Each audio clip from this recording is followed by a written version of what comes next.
আমি আজকের ভিডিওতে আপনাদের কিছু গাইডলাইন দেব যেগুলি মানলে আপনি একদম নতুন তারপর আপনি ডিজাইন করতে পারবেন। আপনার মনে রাখতে হবে আপনি যে কোনো ডিজাইন করেন না কেন, সেটা যে কোনো কিছু হোক, logo, brochure, handbill, poster, food menu, যে কোনো কিছু, কিভাবে কাজটি শুরু করবেন এবং আইডিয়াটা আসলে কোথায় পাবেন, আমি আজকের ভিডিওতে আপনাদের বিস্তারিত আলোচনা করব। আমি রাসেল মোশাররফ, কোহিনূর গ্রাফিক্স চ্যানেলে আপনাদের স্বাগত। কাজে যাওয়ার আগে ছোট্ট একটি অনুরোধ, যদি আপনি আমার চ্যানেলে এখনও নতুন হয়ে থাকেন তো প্লিজ একটু কষ্ট করে নিচ থেকে আমাদের চ্যানেলটি সাবস্ক্রাইব করে নিন এবং পাশে থাকা বেল আইকনটি অন করে দিন। তো চলুন শুরু করা যাক।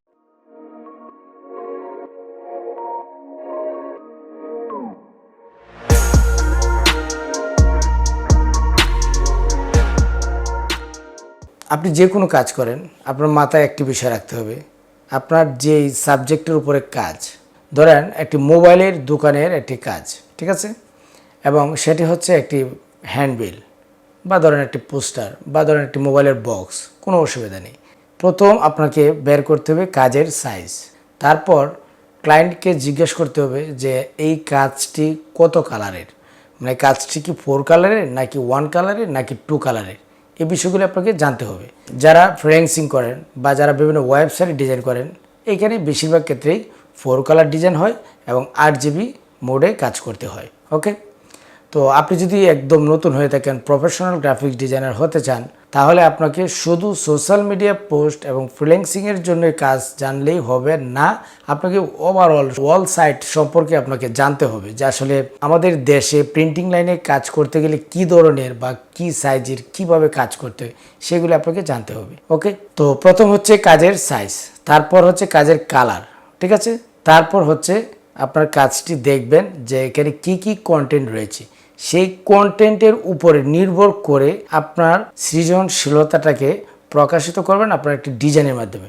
তো যেই কন্টেন্টগুলি আপনি দেখবেন, কন্টেন্ট মানে প্রোপ্রাইটার, দোকানের নাম বা আরও ইটিসিটিসি বিভিন্ন কিছু লেখা থাকে, এগুলি হচ্ছে কন্টেন্ট। ওইটার উপর খেয়াল রেখে তারপর ডিজাইনটি করতে হবে। সাপোজ ধরেন আমার একটি ব্যানার হলো, ওকে, ব্যানার হওয়ার পর আপনাকে প্রথমে আমি আগে বলছি যে প্রথমেই কাজের সাইজ জানতে হবে, যেটা কি মানে কি ধরনের কাজ বা কত সাইজ। ধরেন যদি একটি ব্যানার হয়, আপনার 3 ফিট বাই 6 ফিট একটি ব্যানার করবেন। ধরে নেন এটি একটি কম্পিউটারের শপের একটি ব্যানার, ওকে, সাইনবোর্ড।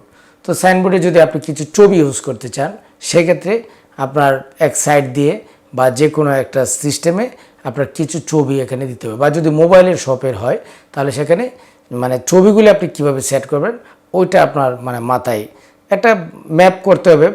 জাস্ট 2-3 মিনিটে আপনি আলোচনা করতে করতে আপনার একটা ম্যাপ করে ফেলতে হবে যে এই কাজটা আমি এভাবে সাজাবো। তো আপনি যাই করেন না কেন, সাজিয়ে গুছিয়ে এবং পরিপাটি করে করতে হবে।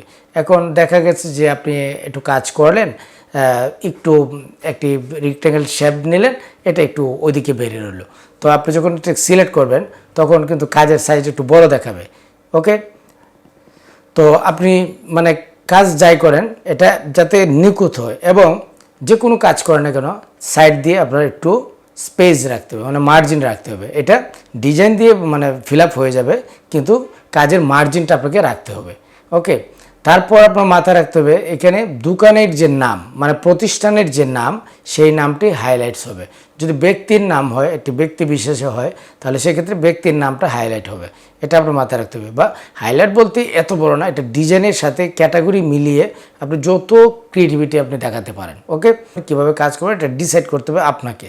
ওকে, যদি কোনো আইডিয়া নাই, কিছুই বুঝতে পারতেছেন না যে কীভাবে ডিজাইন করব, আপনি একটি সাইজ নিলেন, নিয়ে একটি শেপ নিলেন।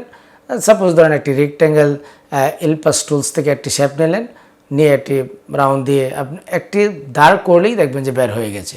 ওকে, তো মূলত আপনার গ্রাফিক্স ডিজাইনটা, যারা গ্রাফিক্স ডিজাইন শিখে বা যারা গ্রাফিক্স ডিজাইন শিখতে আগ্রহী, তাদের সবচেয়ে বড় যে বিষয়টি, যে গুণটি থাকা দরকার, সেটা হচ্ছে ধৈর্য। প্রচুর ধৈর্য লাগবে, ক্রিয়েটিভিটি লাগবে এবং মনোযোগ লাগবে।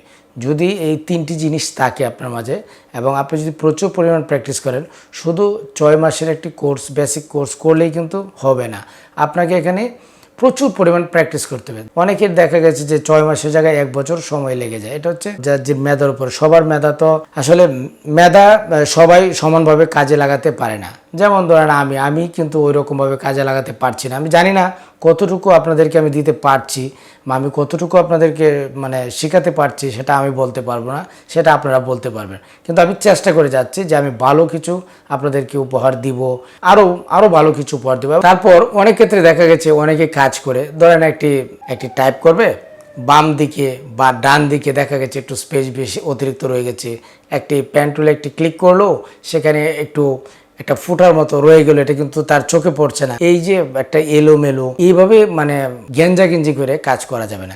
যে কোনো মানে এটা যাই হোক, যে কালারই করেন, যেভাবে করেন, যাই করেন না কেন, যেটাই করেন, মানে ধরেন কোনো ডিজাইন দিলেন না, জাস্ট লেখা দিলেন, কোনো অসুবিধা নেই, কিন্তু এটা সুন্দর স্মার্ট, মানে যাতে বোঝা যায় যে এটার মাঝে অনেক কিছু লুকিয়ে রয়েছে, মানে ক্রিয়েটিভিটিটাকে এমনভাবে ফুটিয়ে তুলতে হবে।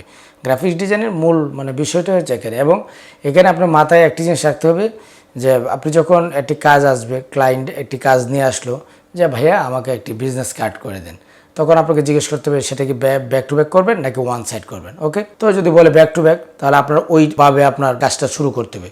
যদি বলে যে one side, okay one side করবেন। আর বিজনেস কার্ড সাধারণত সবই 4 কালার হয়। সো গাইডস, আমার কথা হলো যারা আপনারা একেবারে নতুন, সবেমাত্র কোর্স শেষ করেছেন কিন্তু বুঝতে পারতেছেন না যে আসলে ডিজাইন কীভাবে শুরু করব, তাদের আমি বলে নিচ্ছি, তাদের জন্য মানে 4টি বিষয় আপনি মাথায় রাখবেন। একটা হচ্ছে, প্রথমত হচ্ছে কাজের সাইজ নেবেন, তারপর হচ্ছে কাজটি কয় কালারে করবেন, তারপর আপনি বুঝবেন যে কাজটি কি, বিজনেস কার্ড না পোস্টার না হ্যান্ডবিল মানে নাকি বক্স, মানে কি হবে সেটা আপনাকে বুঝতে হবে।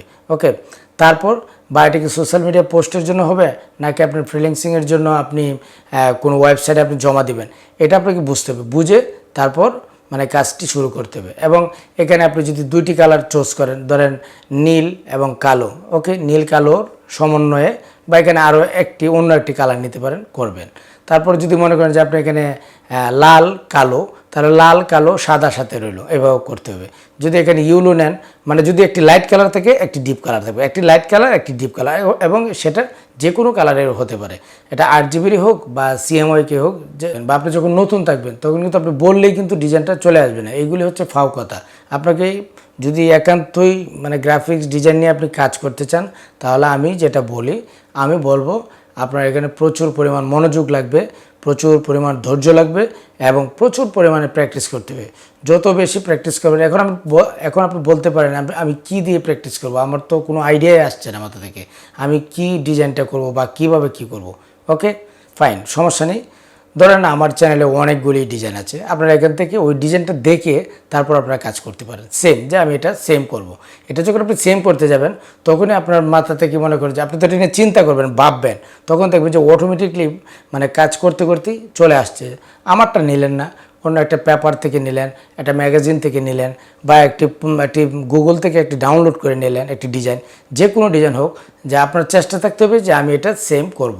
ওকে, এটা যারা হচ্ছে নতুন তাদের জন্য, যখন এইগুলি নিয়ে প্র্যাকটিস করতে থাকবেন, করতে করতে দেখবেন যে আপনার হঠাৎ করে দেখবেন যে আপনার হাতটা চলে এসেছে, মানে মানে এবং আপনি যে কোনো কাজ আসুক না কেন, আপনার জন্য কোনো বিষয়ই না, এটা হোক ম্যাগাজিন, হোক একটি বই, মানে যে কোনো কিছু আসুক। ধরেন আমি তো মানে দীর্ঘদিন যাবৎ কাজ করছি, ফার্স্ট যে অর্ডারটা ছিল সেটি হচ্ছে একটি ইসলামিক পোস্টার সম্ভবত। তো এখানে ওই যে মাওলানার নাম দিতে গেলে, মানে যেমন ধরেন হজরত মাওলানা অমুক অমুক সাহেব, তারপর হচ্ছে মুহাদ্দিস অমুক অমুক, হ্যাঁ, আমি করেছি কি যেটা আছে সবটা একটা লাইনে লিখেছি, লিখে এটা কেঁচা দিয়ে দিয়েছি, তখন লেখাগুলি হয়েছে এত লম্বা আর একদম মানে তারপর তো বুঝতেই পারেন যে প্রেসের যে মালিক সে তো মানে একদম মায়ের খাওয়ার অবস্থা আমার। তো আমি বলছি যে কাকা আমি নতুন মানুষ, আসলে ওই রকম বুঝতে পারি নাই। তো এই হচ্ছে বিষয়। তো আসলে এটা কিন্তু একদিনের বিষয় না, এই যে আমি বললাম, হ্যাঁ, এটা কিন্তু তখন কিন্তু আমার এরকম মানে খুবই খারাপ লেগেছিল। তারপর মানে এইভাবেই যেটা বললাম আগে, এভাবেই প্র্যাকটিস করতে করতে আমার অভ্যাসটা ছিল এরকম, ধরেন আমি হাঁটতেছি, আমি যদি এখন তো ইন্টারনেটের যুগ, এখন তো মানে কাজের মানে আসলে কোনো শেষ নেই, যে মানে ইন্টারনেটে আপনার সার্চ দিলে, গুগলে সার্চ দিলে আপনি অনেক ধরনের ডিজাইন পাচ্ছেন। তখনকার সময় কিন্তু 20 বছর আগে কিন্তু এই সুবিধাটা ছিল না। ওকে, তো রাস্তাতে হেঁটে যাচ্ছি, যদি দেখেছি যে একটি ডিজাইন মানে পড়ে রয়েছে সেটা আমি চুপটি করে আমি তুলে মানে একটু পরিষ্কার করে আমি পকেটে ঢুকিয়ে দিয়েছি। তারপর এটা স্ক্যান করে আমি সেম করে ফেলেছি। মানে প্র্যাকটিস করতে করতে আর আমি প্রচুর পরিমাণ প্র্যাকটিস করেছি, যে কারণে আমার অবশ্য একটু তাড়াতাড়ি হয়েছে। আপনাদের আমি যেটা বলবো, এখন হচ্ছে তথ্য প্রযুক্তির যুগ, ঘাবড়ানোর কোনো কারণ নেই। আপনারা যেখানে না বুঝবেন প্রয়োজনে আমাকে নক দেবেন, প্রয়োজনে আমাকে কমেন্ট করবেন, প্রয়োজনে আমার ভিডিও দেখবেন, আমারটা ভালো না লাগলে অন্যদেরটা দেখবেন। মানে মোট কথা হচ্ছে যার কাছ থেকে আপনি ভালো কিছু শিখতে পারবেন তারটাই আপনি দেখবেন। আসলে এটা নিয়ে ঘাবড়াবারও কোনো কারণ নেই বা দুশ্চিন্তারও কোনো কারণ নেই। এটা আস্তে আস্তে আস্তে আস্তে অটোমেটিকলি হয়ে যাবে। ওকে ভিউয়ার্স, তো আসলে অনেক কথাই হলো, তো আজ এ পর্যন্তই। দেখা হবে পরবর্তী যে কোনো এপিসোড নিয়ে। সে পর্যন্ত ভালো থাকবেন, সুস্থ থাকবেন, সবার জন্য শুভকামনা। আসসালামু আলাইকুম।